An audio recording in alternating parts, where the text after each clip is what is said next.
This is the address by the dead Christ on the heights of the cosmic system to the effect that there is no God, written by Jean-Paul in 1796.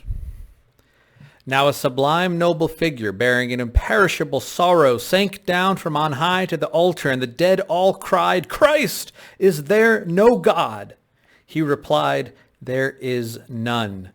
Each whole shadow of the dead, not only their breasts alone shook, and one by one they were ripped apart by their quaking. Christ went on, "I traversed the worlds, I ascended into the suns, and soared with the Milky Ways through the wastes of heaven, but there is no God. I descended to the last reaches of the shadows of being, and I looked into the chasm and cried, 'Father, where art thou?'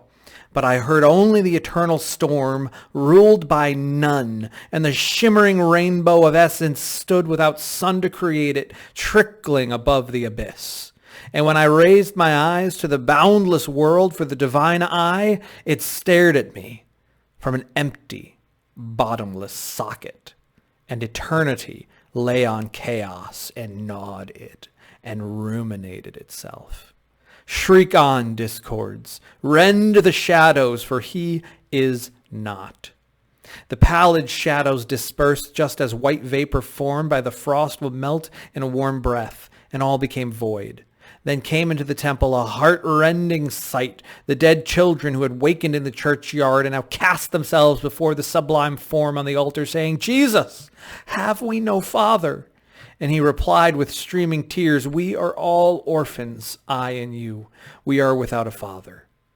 Then the discords screeched more harshly. The quaking temple walls sundered, the temple and children sank, and the entire earth and sun sank after them, and the whole immeasurable fabric of the universe sank past us. And high on the summit of boundless nature stood Christ, and gazed down into the universe, pierced by 1,000 suns as into a mine dug out of eternal night, where the suns are pit lamps, and the Milky Ways, the veins of silver core.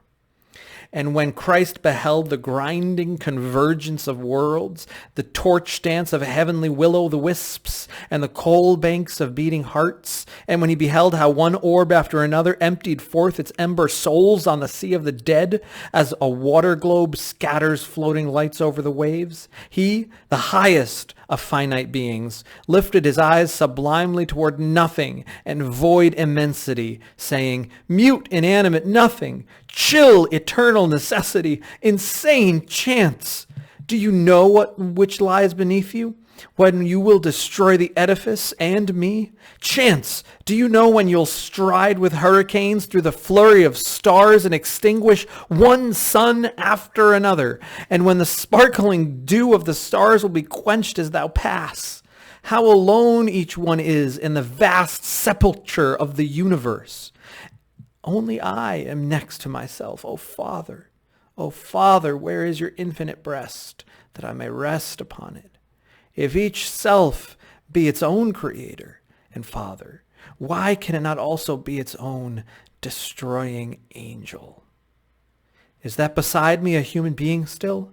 Thou poor man, thy little life is but nature's sigh, or but its echo. A concave mirror beams its rays among the dust clouds of the ashes of the dead to your earth below, and then you come into being, you clouded, towering images. Look down into the chasm across which the ash clouds drift. Fogs full of worlds come swirling out of the sea of the dead. The future is a mist rising and the present a falling one. Do you recognize your earth?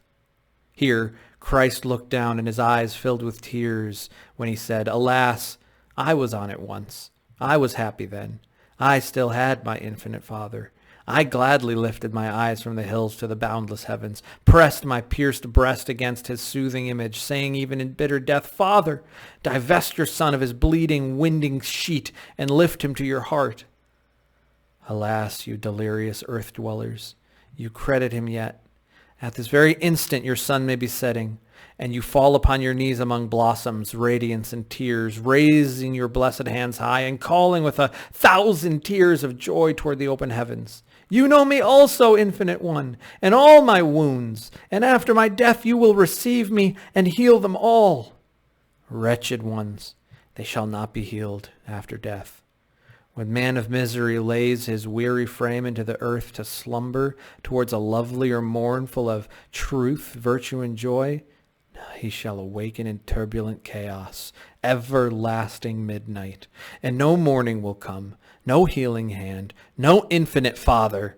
O mortal by my side, if you be living still, pray to him, else you shall lose him forever. And as I sank down and gazed into the shining fabric of the universe, I perceived the raised coils of the giant serpent of eternity, which has couched itself around the galaxy of worlds. And the coils fell away, and it encompassed the all doubly. And then it wound itself around nature 1,000-fold, squeezing the worlds together, and crushingly compressed the infinite temple into a churchyard chapel, and all became close, dark, and fearful, and a bell clapper, infinitely extended, was about to strike the ultimate hour of time and shatter the universe.